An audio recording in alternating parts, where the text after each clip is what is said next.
望着过瘾的灯会，这里氛围古色古香，超适合拍汉服。看看接下来的混剪片段，你就知道我讲的是什么好地方了。然后咱们聊聊逛灯会之前在附近吃的晚饭。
We're in Tongli Ancient Town for Mid-Autumn Festival lanterns, but before the lights come on, we are going to feed ourselves. The Mid-Autumn Festival is over, but autumn is far from over. So we're going to continue to revel in some autumn delicacies, such as Hongling, red cow drop, with lotus root, as well as ducks. If you're a fan of the bird, hit that like. Nowadays, farmed ducks are available year-round, and we consume ducks throughout the year.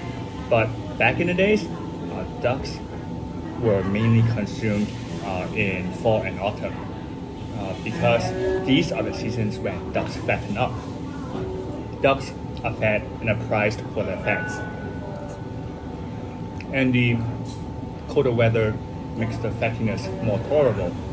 Plus, according to traditional Chinese medicine doctrines, duck meat has a naturally cool property, which can help offset the dry heat of autumn. This particular duck dish not only tastes great in fall, but also goes with the recent festive atmosphere. A few days ago was Mid-Autumn Festival. A few weeks later is National Day. This dish is called babao ya, a treasure duck.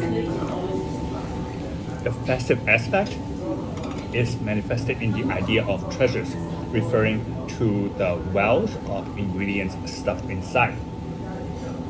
Plus, 8 is an auspicious number in Chinese.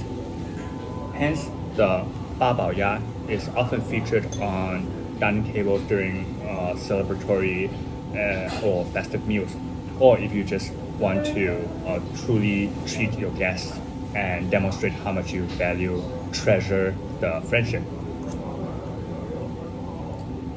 So what are the 8 treasures that you could dig out from within?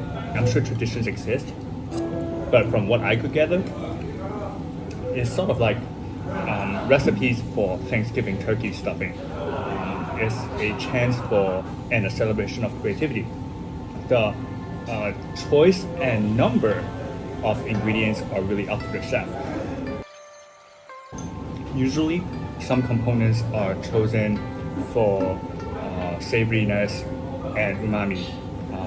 Cured ham and dried mushroom come to mind. Also ubiquitous is some kind of filler like sticky rice. This is my favorite part of the duck. It functions much like dried bread in Thanksgiving turkey stuffing. The rice provides substance, absorbs all the various flavors, including the duck's fat, and ties everything together. The other elements often reflect local produce or seasonality. For example, I've heard that some Suzhou chefs include fox nuts in the mix. That's the food I mentioned in the last episode. It is an autumn food that is historically linked to Suzhou. Here they use chestnut, another autumn food. And a month or two later, we might encounter winter bamboo shoots. Not only do the ingredients differ, so too the preparation methods. Based on the books I've read, the majority of gastronomes consider this dish as having originated in nearby Hangzhou or here in Suzhou, and then catapulted to stardom in neighboring Shanghai, and somewhere along the line transmitted south to Guangdong province. There could be marination beforehand or none, and some recipes might begin with deep frying the duck on low heat or ladling hot oil over the bird to tighten the skin. Others go straight into the main cooking step, which is usually steaming or braising. Fell off the bone.